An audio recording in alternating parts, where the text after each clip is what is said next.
সূর্যোদয়ের দেশ। ছোট থেকেই ভূগোল বইয়ে জাপান সম্পর্কে এই শব্দবন্ধই পড়ে এসেছি আমরা।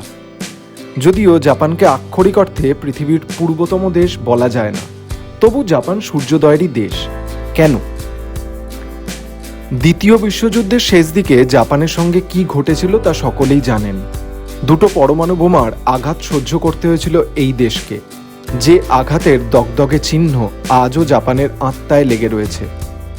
এহেন দুই বোমার পরেও জাপান কোনোদিন প্রত্যাঘাতের প্রতিশোধের রাস্তায় হাঁটেনি, বরং দ্বিতীয় বিশ্বযুদ্ধের পর থেকেই জাপান হেঁটেছে শান্তির পথে। দেশের ভিতরে জন্ম নিয়েছে শান্তি আন্দোলন। বিশ্বের পূর্ব প্রান্তে উদিত হয়েছে নতুন সূর্য। একে সূর্যোদয়ের দেশ না বলে কাকে বলা যাবে তাহলে? জাপান যাওয়ার ইচ্ছে ছিল বহুদিনের, কিন্তু যতবারই এই পরিকল্পনা হয়েছে বাদ সেধেছে একটাই জিনিস: খরচ। জাপান নাকি প্রচুর খরচের দেশ। থাকা, খাওয়া, গাড়ি ভাড়া সবই নাকি বিশাল খরচের। তার সঙ্গে আছে আরও এক জটিলতা: ভিসা। জাপানের ভিসা পেতে নাকি বিরাট চাপ। অ্যাকাউন্টে 5-6 লাখ টাকা না থাকলে ভিসা পাওয়াই যায় না। সত্যি কি তাই? গল্পটা গোড়া থেকে শুরু করা যাক তাহলে।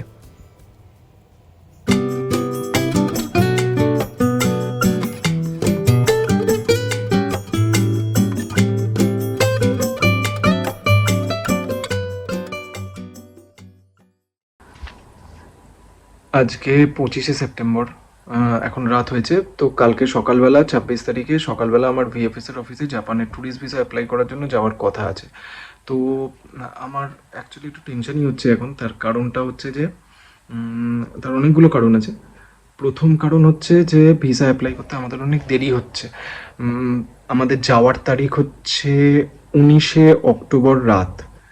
এবার একটা জিনিস আমাদের জানা ছিল না যে জাপানের কনসুলেট অফিস এটা পুজোর সময় এখানে বন্ধ থাকে। তো তার মানে দাঁড়াচ্ছে যে অক্টোবর মাসের প্রথম সপ্তাহটা পুরোটাই বেকার যাবে। তো তারপর কনসুলেট অফিস খুলবে, ভিসা অফিসাররা পাসপোর্ট চেক করবেন, ডকুমেন্টস চেক করবেন, তারপরে যদি তাদের মত হয় তবে তারা ভিসা দেবেন। তো এটা যথেষ্ট পরিমাণে সময় সাপেক্ষ, এইটাই আমাদের ধারণা ছিল না। যদিও এর আগে আমার যে বন্ধুরা জাপানে গিয়েছেন ট্যুরিস্ট ভিসা, তাদের মুখে শুনেছি যে 3-4 দিন 5 দিনের মধ্যে হয়ে যাওয়ার কথা। এবার দেখা যাক, 26 তারিখে দেবো, তারপর দিন থেকেই পুজোর ছুটি পড়ে যাচ্ছে। তো এবারে এটা একটা সত্যি টেনশনের ব্যাপার, কারণ আদৌ ভিসা হবে কিনা জানি না। আর দ্বিতীয় যে আরেকটা জিনিসের জন্য একটুখানি টেনশনে পড়ে গেছি, সেটা হচ্ছে যেহেতু হাতে সময় কম, তো ফলে কিছু ট্যুর অপারেটরের সঙ্গে যোগাযোগ করেছিলাম। এর আগে আমি অনেকগুলো দেশে গিয়েছি, আমার পাসপোর্টে বেশ কয়েকটা সেনজেন ভিসাও আছে, কিন্তু মানে কোনোদিন ট্যুর অপারেটরের সঙ্গে কোথাও যাইনি। তো এবার প্রথমবার মানে ভাবলাম যে ঠিক আছে, ভিসার ব্যাপারটা দেখি। তো তারা যেটা বললেন সেটাতে আমি আরও চমৎকৃত হলাম আর কি। কারণ তারা এটা বলছেন যে যে পরিমাণে ফান্ড অ্যাকাউন্টে রাখার কথা বলছেন, সেটা শুনে আমি একটু ঘাবড়ে গেছি। বলেছেন ওইটা না থাকলে নাকি ভিসা, ট্যুরিস্ট ভিসা পাওয়া অসম্ভব। কারণ মনে করা হয় যে যারা এখান থেকে যাবেন তাদের মধ্যে অনেকেই হয়তো ফিরতে নাও পারেন। তো ওখানে হয়তো চাকরির খুঁজে বা কাজের সন্ধানে ওখানে চলে গেলেন, তারপর ট্যুরিস্ট ভিসা নিয়ে থেকে গেলেন। সেই কারণে প্রচুর ফান্ড এবং নিয়মিত মানে রোজগারপাতি আছে, এটা না জানলে নাকি জাপান ট্যুরিস্ট ভিসা ইদানিংকালে দিতে চায় না। যাই হোক, তো সেইগুলো সবই আছে। এবারে তারা যে ফান্ডটা রাখার কথা বলছেন অ্যাকাউন্টে, সেই ফান্ডটা তো আমার নেই প্রথমত, আর দ্বিতীয়ত ওই পরিমাণ টাকা আমি কোনোদিন আমার অ্যাকাউন্টে ছিলও না। তো সবটা মিলিয়েই এটা একটা বেশ জটিল পরিস্থিতি।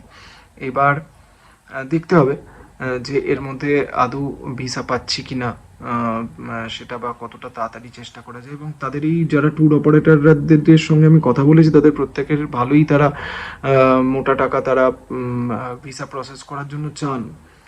তো কিন্তু ভিএফএসের ওয়েবসাইট বলুন বা জাপানের যেটা অফিসিয়াল ওয়েবসাইট, ভিসার অফিসিয়াল ওয়েবসাইটটা, সেখানের কোথাও এরকম কোনো এমবাসির ওয়েবসাইট আর কি, সেখানে কোথাও এই ফান্ড সম্পর্কে এক্স্যাক্টলি কিছু স্পেসিফিক অ্যামাউন্ট বলা নেই যে এইটা মেনটেন না করলে ভিসা দেওয়া হবে না বা কিছু।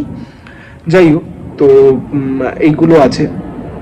তবে এর পাশাপাশি যে ব্যাপারটায় আরও একটু বেশি অবাক হলাম সেটা হচ্ছে এই প্রথমবার আমার কোনো একটা দেশের ভিসা অ্যাপ্লাই করতে গিয়ে আমি জানলাম যে ভারতবর্ষের এক এক শহর থেকে ভিসা অ্যাপ্লাই করার জন্য এক এক ধরনের ডকুমেন্টস তারা চান।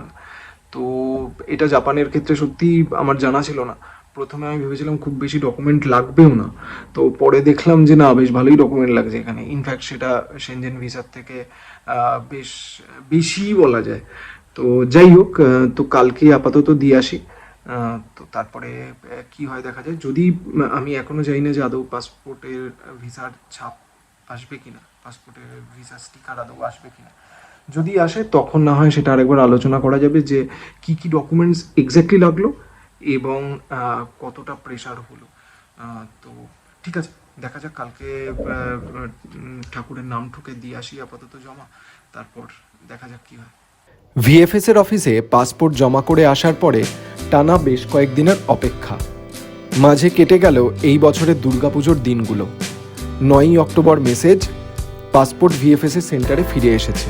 আমি যেন সেখান থেকে সংগ্রহ করে নিয়ে আসি। হাতে পাসপোর্ট না পাওয়া পর্যন্ত অবশ্য বোঝার উপায় নেই তাতে ভিসা আছে কিনা। কি হলো তারপরে? Finally good news. আজকে হচ্ছে 10ই অক্টোবর সকাল।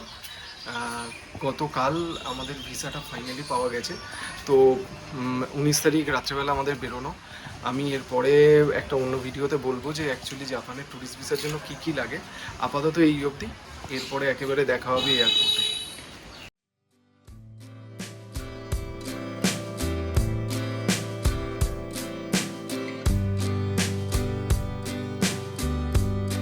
কালী পুজোর আগের রাত, এবার রওনা সূর্যোদয়ের দেশের দিকে।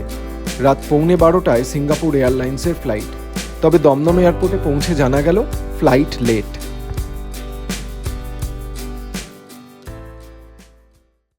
আজকে 19শে অক্টোবর, কালী পুজোর আগের রাত্রির। আমরা এখন বসে আছি হচ্ছে দমদম বিমানবন্দরে। এখান থেকে আমাদের প্লেন ছাড়ার কথা ছিল রাত্রি 11:30টায়। এখান থেকে সিঙ্গাপুর যাওয়া, সিঙ্গাপুর থেকে তারপরে ওখান থেকে জাপানের ফ্লাইট। কিন্তু অ্যাকচুয়ালি যেটা হয়েছে যে আমাদের ফ্লাইটটা লেট আছে। তো ফ্লাইটটা ফাইনালি ছাড়ছে হচ্ছে 12:10-এ এবং সিঙ্গাপুর এয়ারলাইন্সের তরফে আমাদের বলা হলো যে কিছু এদিক ওদিক করা হয়েছে। তো আমাদের যে অরিজিনাল যে সিট ছিল সেগুলো বোধহয় একটু এদিক ওদিক হয়ে গেছে। যাই হোক, তো ওখানে আমাদের 2.5 ঘন্টা মতো ওয়েট করার কথা ছিল। তারপর ওখান থেকে টোকিওর ফ্লাইট। তো সেই টোকিওর ফ্লাইটটার টাইম ঠিকই আছে। তো আমরা ভেবেছিলাম একটু চাঙ্গি এয়ারপোর্ট ঘুরে দেখবো। তো সেটা আমাদের হচ্ছে না। আমাদের তার বদলে আমরা ওখানে একটু কম সময় পাচ্ছি। হচ্ছে না না, হচ্ছে, কিন্তু একটু কম সময় পাবো আমরা। যাই হোক, তো এই মোটামুটি ব্যাপার। এবার এর আগে মানে এইটা আমাদের 9 বা 10 নম্বর ইন্টারন্যাশনাল ট্যুর। তো অ্যাকচুয়ালি যেটা হয়েছিল যে এইবারের ভিসা নিয়ে অনেক প্রবলেম দেখা দিয়েছিল। সেগুলো মানে কিভাবে সেগুলো আমরা সলভ করলাম, কিভাবে ফাইনালি সেটা আমরা যাচ্ছি, সেটা পরে বলবো। তো আপাতত আজকে রাত্রিরে এই পর্যন্তই। আমরা ভেবেছিলাম 19 তারিখেই আমরা কলকাতা থেকে রওনা হয়ে যাব, কিন্তু সেটা আমরা পারলাম না। আমাদের কালী পুজোর দিনই এখান থেকে রওনা হতে হচ্ছে। তো এই হচ্ছে ব্যাপার। পরের ভিডিওতে আমরা অ্যাকচুয়ালি আপনাদেরকে দেখাবো যে কিভাবে আমরা চাঙ্গি ঘুরছি এবং চাঙ্গিতে কিছুক্ষণ সময় কাটানোর পর সেখান থেকে আমরা টোকিও ফ্লাইট ধরছি। এখনও পর্যন্ত এখানেই শেষ। Thank you, good night. Finally আমাদের ফ্লাইট দিয়েছে। প্রথমে 11:30টা টাইম ছিল, তারপরে 12:10, 12:20। আমরা ফাইনালি যাচ্ছি ফ্লাইট ধরতে। শেষ পর্যন্ত কটায় ছাড়বে সেটা জানি না।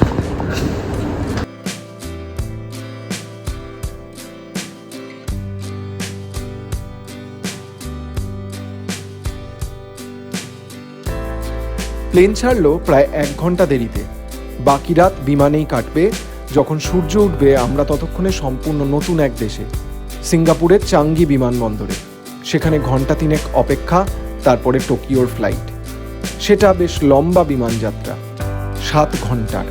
সেই ভিডিও থাকবে পরের পর্বে। এই ভিডিওটা ভালো লেগে থাকলে একটা লাইক অবশ্যই দেবেন। আর জাপান যাত্রা সহ আরও অন্যান্য ট্রিপ সম্পর্কে জানতে চাইলে আমাদের channel on the road subscribe করতে ভুলবেন না। দেখা হবে পরের পর্বে নতুন আর একটা দেশে।